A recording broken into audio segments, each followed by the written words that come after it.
드립니다. 전능하사 천지를 만드신 하나님 아버지를 내가 믿사오며 그의 아들 우리 주 예수 그리스도를 믿사오니 이는 성령으로 잉태하사 동정녀 마리아에게 나오시고 본디오 빌라도에게 고난을 받으사 십자가에 못 박혀 죽으시고 장사한 지 사흘 만에 죽은 자 가운데서 다시 살아나시며 하늘에 오르사 전능하신 하나님 우편에 앉아 계시다가 저리로서 산 자와 죽은 자를 심판하러 오시리라.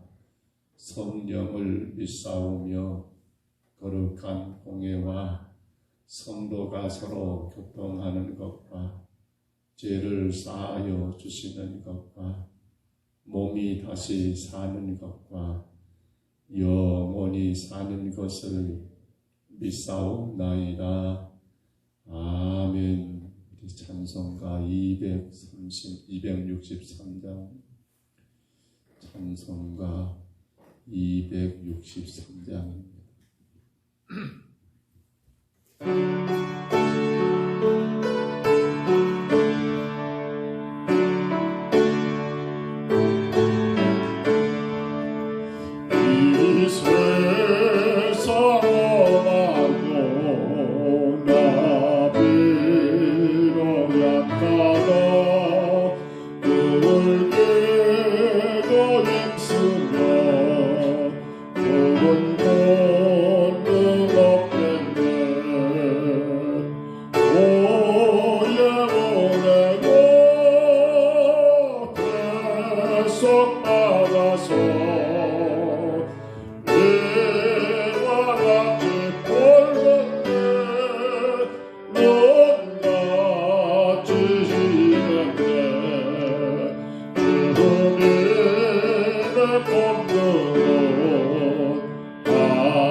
있습니다. 역대상 24장 1절로 19절까지 말씀입니다. 구약성경 역대상 24장입니다.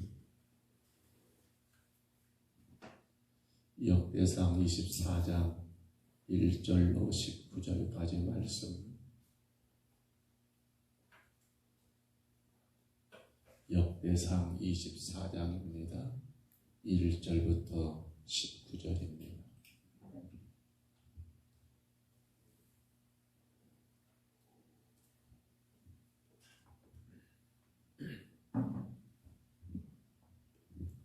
역대상 24장 1절로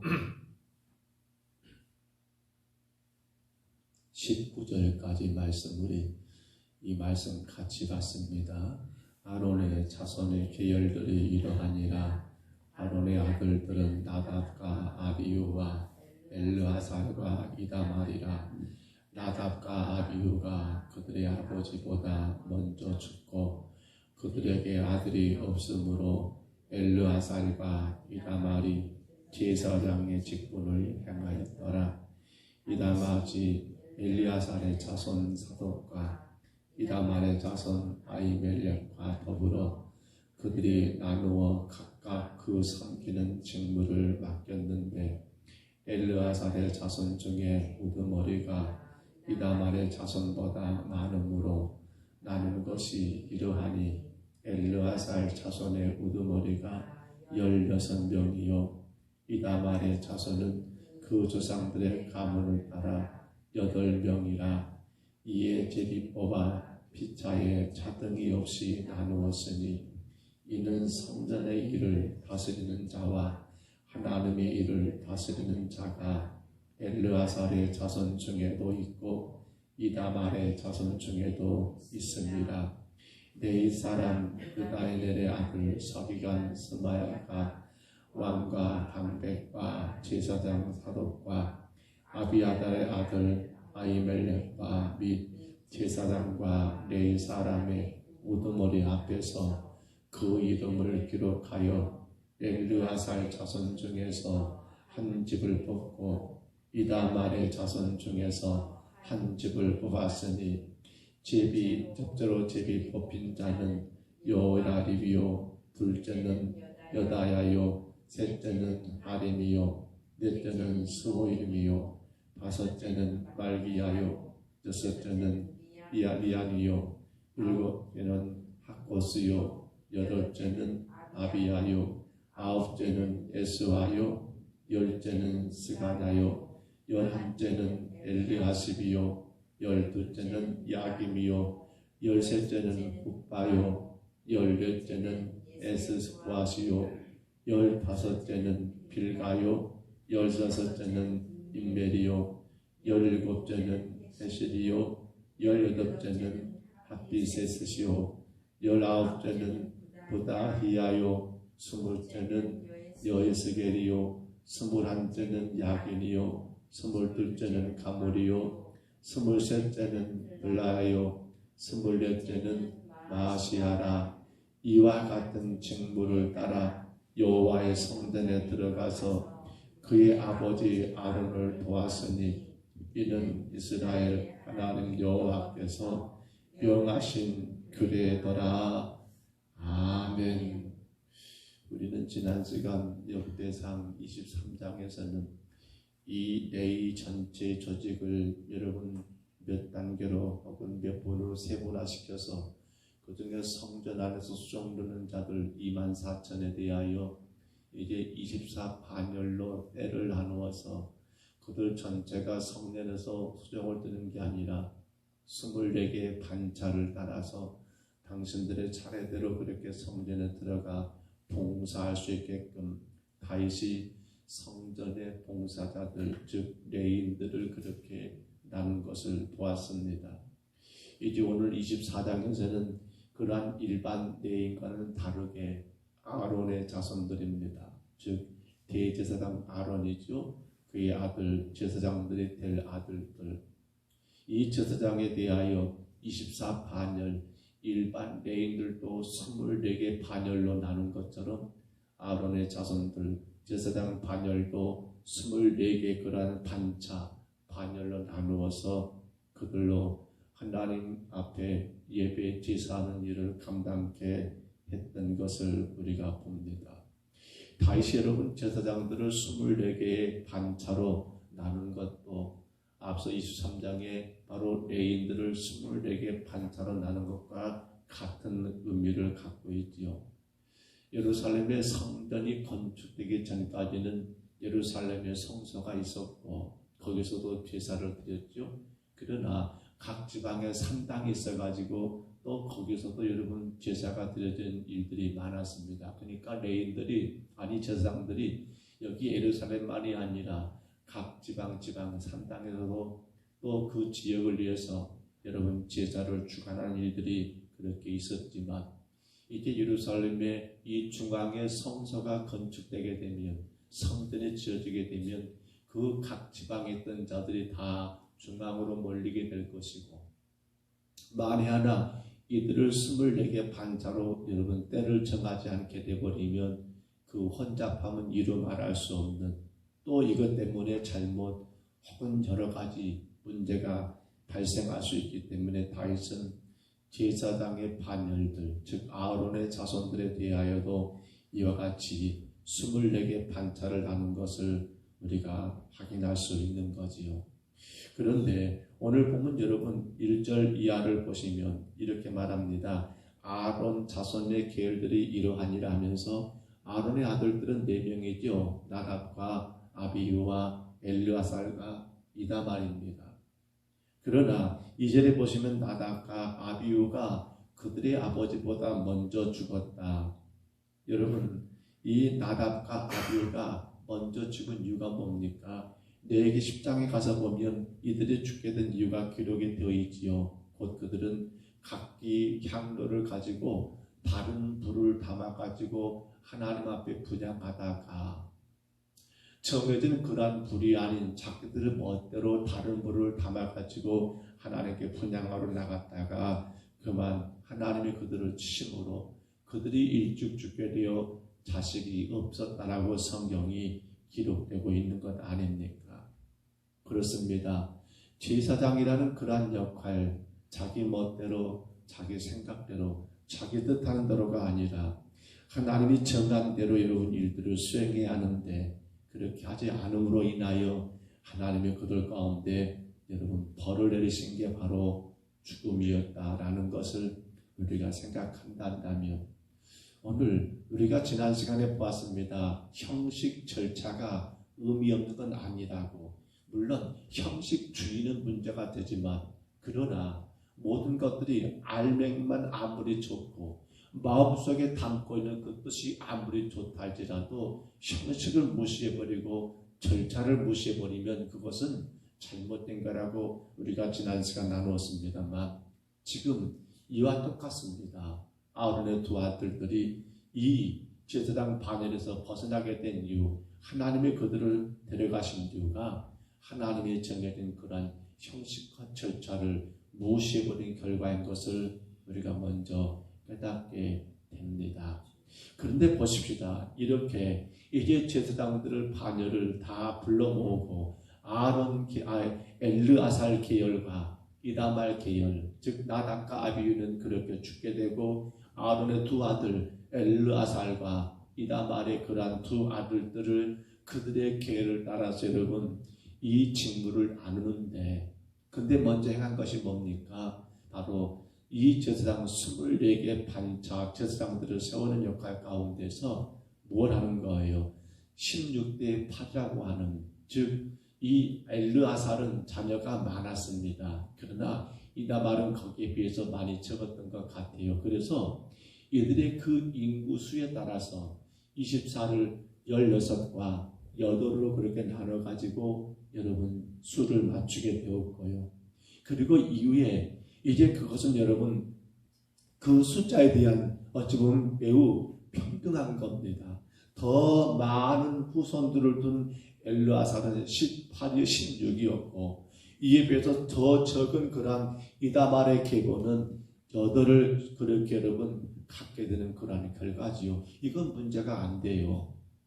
그러나 그 다음 봐보세요. 오늘 보면 5절이지요. 5절 말씀만 보시기 바랍니다. 4절에 볼까요? 4절 다시 보면 엘르아살의 자손 중에 우두머리가 이다말의 자손보다 많음으로 나눈 것이 이러하니 엘르아살 자손의 우두머리가 16명이요 이다말의 자손은 그 조상들의 가문을 따라 8명이라. 그러니까 그냥 편파적으로 16대 8이 아니라 뭐예요? 그들 가문의 그 숫자에 따라서 자손들의 숫자에 따라서 평등하게 이루어진 게 바로 16대 8이라는 거예요.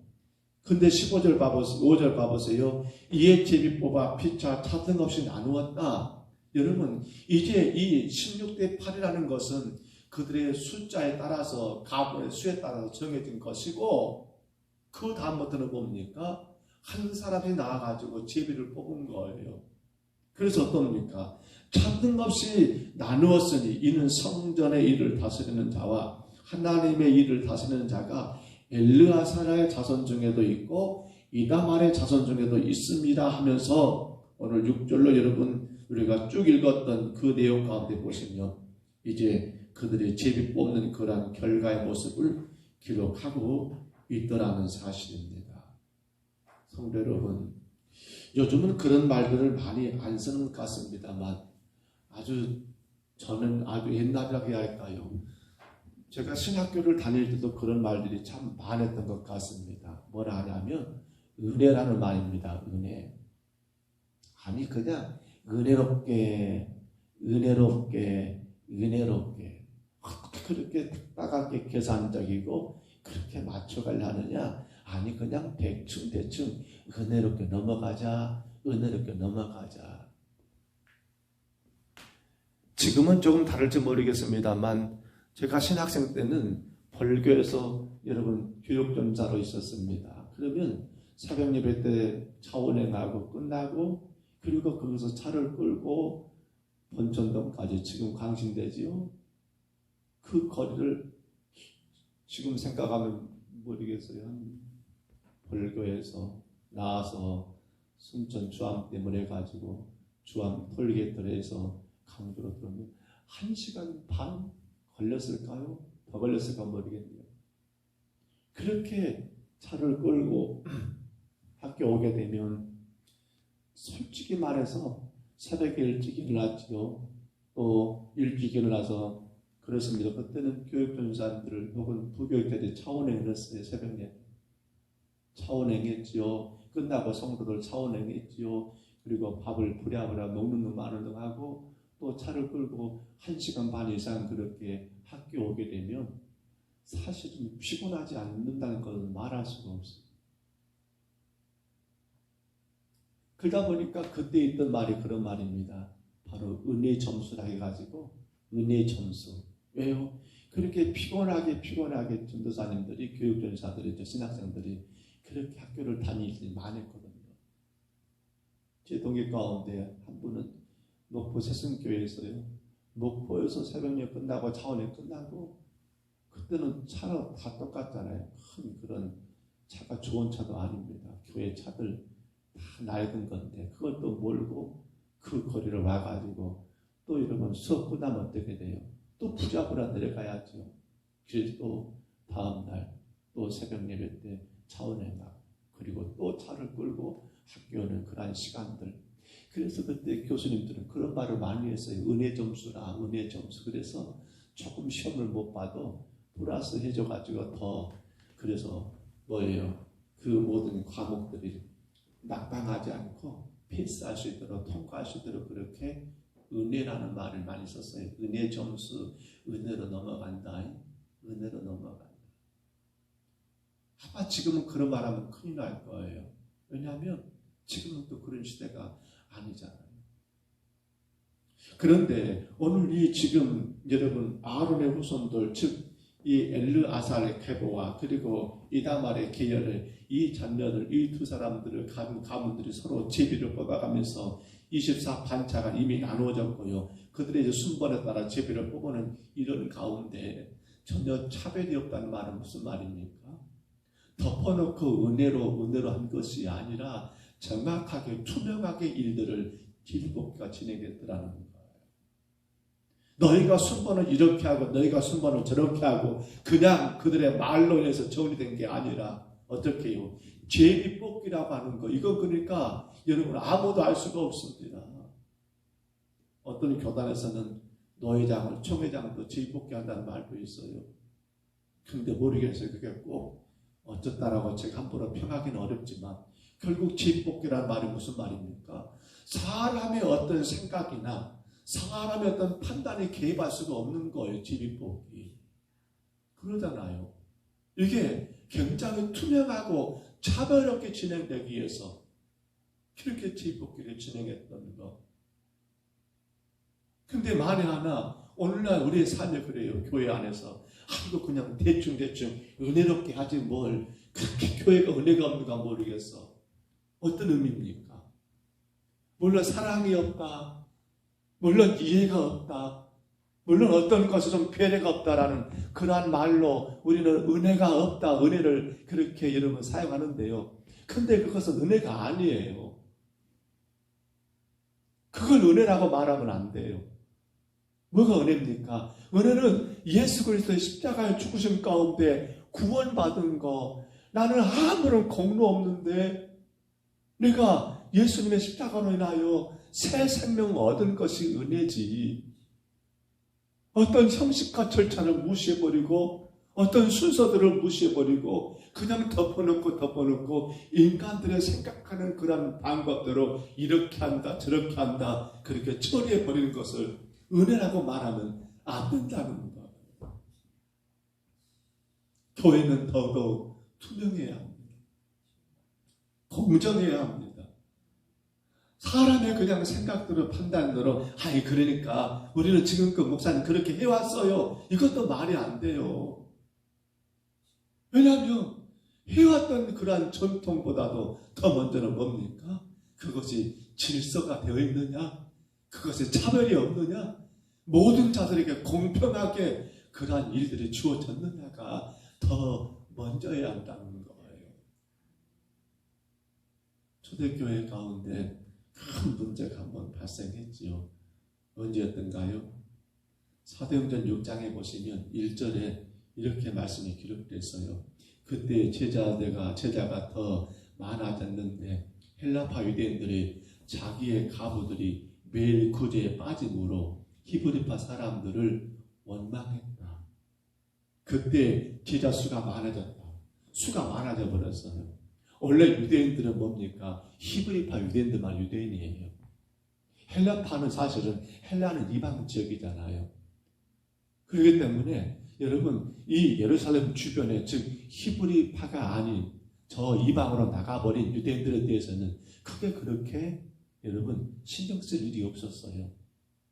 근데 초대교회가 건강하게 세워지면서 멀리 나갔던 여러분 이방 쪽으로 나갔던 그런 유대인들 그들을 쉽게 말하면 헬라파라고 말을 해요. 그들이 돌아오게 됩니다. 그러니까 제자 수가 어떻게 돼요? 더 많아지게 돼요. 근데 그 초대교회가 아름답게 뭡니까? 나눔이거든요. 섬김이거든요. 내 것 네 것이 없고 서로 나누는 거 해서 초대 예루살렘 교회가 뭘 했냐면 구제를 했습니다. 과부와 고아에 대해서. 처음에는 문제가 안 됐어요. 왜냐하면 수가 적다 보니까 교회 안에 들어온 헌금은 이를테면 그래요. 구제헌금은 여러분 많은데 숫자는 적어요. 그러니까 이것 가지고 그냥 대충 나눠줘도 구제도 아무런 문제가 안 됐어요. 허나 제자들이 많아지다 보니까 즉 나가있던 유대인들 즉 헬라파 유대인들이 돌아와서 오다 보니까 근데 문제는 교회 안에 파가 나눠져 있는 거예요. 여기는 나간 자들 그렇죠. 그러니까 그들은 나갔다가 돌아오니까 그들이 기존에 이 유대인들과 하나가 되기가 여러 가지가 문제가 있었는가 모르겠어요. 해서 히브리파 유대인, 헬라파 유대인 이렇게 나눠지게 되었고 구제가 어떻게 돼요? 처음부터 해왔던 대로 그냥 히브리파 유대인들보다 그렇게 구제하다 보니까 나중에 뭐가 떨어져 버린 거예요. 그렇습니다. 구제품이 떨어져 버린 거예요. 바닥나 버린 거예요. 그러다 보니까 뜻하지 않게 구제에 빠진 자가 누구예요? 헬라파 유대인들 가운데 몇 사람들이 다는 아니겠죠. 꼭 뒤에서 그렇게 제대해 버리니까 이들이 참 불편하잖아요. 왜 나는 구제하지 않습니까? 나는 기다렸는데 왜 내게는 안 주십니까? 라고 그렇게 말이 나오다 보니까 이것이 문제가 된 게 바로 초대교회 가장 최초의 바로 이런 분쟁의 문제, 이런 문제가 발생하게 된 거예요. 왜 이렇게 된 거예요? 그렇습니다. 제자들이 많아지니까, 성도 수가 많아지니까, 그럼 어떻게 해요? 여기에 따라서 또 다시 하나의 절차를 세우고 하나의 모든 것들을 구성해서 그러한 우선순위를 분명히 정리해 나가야 하는데, 과거에 해왔던 대로 그냥 그렇게, 그게 뭡니까? 쉽게 말하면 그냥 은혜스럽게 해버린 거예요. 정리하고 원칙을 정하고 방식을 정하고 순서를 정하고 해 나가는데, 이런 거 저런 거 다 덮어놓고 그냥 좋은 게 좋은 거야 뭐 그렇게 꼭 따지기는, 이런 식으로 일들을 과거처럼 해보다 보니까 결국에는 뒷사람들은 제외돼버리는 그러한 일들을 만들어진 것 아닙니까? 사랑하는 성도 여러분, 아론의 두 아들들입니다. 엘르아사, 이다말, 형제들 아닙니까? 뭔 제비까지 뽑아야 한단 말입니까? 이미 24개 반차는 그들의 가족의 수에 따라서 이게 공정이에요. 바로 엘르아사는 16이고 이다말은 8, 그렇게 16대 8 공정하게 숫자에 따라 나눠 가진 거 문제는 안 돼요. 아니 그러면 24 반차도 그냥 너희들이 이렇게 하고 너희들 저렇게 이렇게 될 것 아닙니까? 근데 그렇게 하지 않고 제비뽑기를 통해서 차별이 없고 투명하게 이들을 진행하게 된 이유가 뭡니까? 바로 그렇습니다. 교회가 더 건강하게 튼튼하게 세워지기를 원한다면 처음부터 교회는 뭐가 필요합니까? 조직이 필요합니다. 그 조직이란 그냥 조직이 아니에요. 질서, 절차, 모든 것들이 순서에 따라 진행되게끔 조직을 세우고, 그리고 어떻게 합니까? 수가 적든 많든 간에 그냥 그냥 우리가 다 아는 처지니까라고 그렇게 손으로 나눠버린 것이 아니라 정확한 그러한 원칙에 의거해서 일들이 진행되지 않으면 안 되더라는 거예요. 교회를 담임하는 목사님들이 가장 힘든 게 하나 있습니다. 그건 바로 권징이에요. 쉽게 말하면 징계를 내리는 거예요. 징계. 우리 교회 헌법에는 징계가 있거든요. 헌법을 자주 봅니다만 헌법에는 징계가 있어요. 징계가. 이럴 때는 이렇게 징계해라. 근데 어때요? 이게 말처럼 쉽습니까? 어려워요. 또 특히나 이런 도시교회들은 더 어려워요. 왜 어렵습니까? 이렇게 말해버려요. 아이고 교회가 거기밖에 없가니? 교회가 여기밖에 없가니?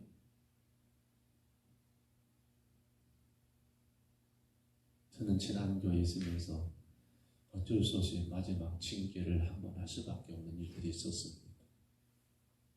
그래서 수찬정죄, 즉 성찬에 참여할 수 없는 그러한 벌을 요즘 버리지요. 내릴 수밖에 없었습니다. 물론 제가 임의대로 한 건 아니고요.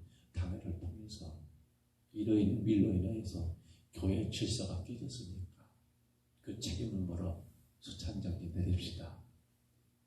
네 분의 장로들과 상의했고 그렇게 징계를 했습니다만, 근데 안 할 수가 없는 게 뭡니까? 이렇게 말할 수 있을 거예요. 교회가 사람도 없다. 그분들이 얼마나 그렇게 교회를 위해서 헌신했었는데 그것 조금 잘못했다고 그럴 수 있느냐? 여러분 그냥 덮어둔 게 그게 잘한 것일까요? 근데 어찌 보면 그렇게밖에 할 수 없었던 이유는 하나 또 있습니다. 그분들에게도 중요한 거지만 교회 성도들에게도 교회가 분명히 권징이 있다, 징계가 있다는 것을 확인시켜주는 꼭 필요했거든요. 말씀을 접습니다. 오늘 성도 여러분, 우리 평동 서북교회가 하나님 앞에 더 건강한 교회로 세워지기 위해서는 교회는 분명히 원칙이 있어야 하고 그 원칙 안에서 차별이 없이 교회는 세워져 가야 합니다. 나하고 친하니까, 나의 혹은 어떤 관계이니까 그렇게 일어서는 안 되고요.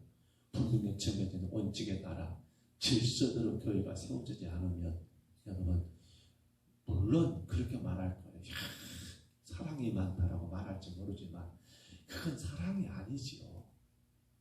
그건 은혜가 아니지요. 그건 교회를 더 작게 만들어버린 결과가 되는 거예요. 절대적인 것은 헌법에 정해진 교회헌법입니다. 그 정해진 절차에 따라서.